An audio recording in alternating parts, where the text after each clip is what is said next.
Drink and drive विरोध में commissionerate police कड़ा एक्शन मद पी गाड़ी चालना करुवा गाड़ी चालकों गाड़ी को जबत करिछि पुलिस। गतकाली राति रे भुवनेश्वर विभिन्न स्थान में चेकिंग करथिला पुलिस। आउ गोटे राति रे 20 रु अधिक दामी गाड़ी जबत होइछि। एथिरे फोर्से मर्सिडीज ऑडी या सहित रेंज रोवर भली शौकीन एवं दामी गाड़ी रही।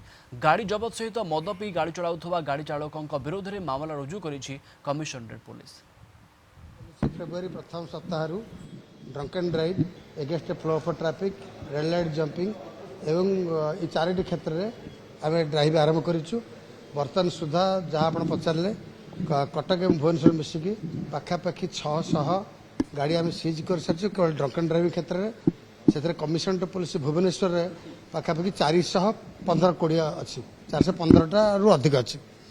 तो जो मैंने ड्रंक एंड ड्राइविंग करुँच आम irrespective of owner irrespective of driver से जी भी हो आम से गाड़ी की चेक करुचु ब्रीथ एनालाइजर माध्यम टेस्ट करूँ जार वॉल्यूम अधिक बाहर आम रखीचु एवं ना केस हो कोर्ट को चालान करा गाड़ी की ड्राइविंग लाइसेंस को रिक्वेशन दिया सस्पेंशन करने। तो बर्तमान सुधा बहुत गाड़ी धराई बहुत किस्म गाड़ी जिते हाई जेनेरेशन गाड़ी अच्छी मर्सिडीज गाड़ी धराई BMW गाड़ी धरा ऑडी गाड़ी धरा।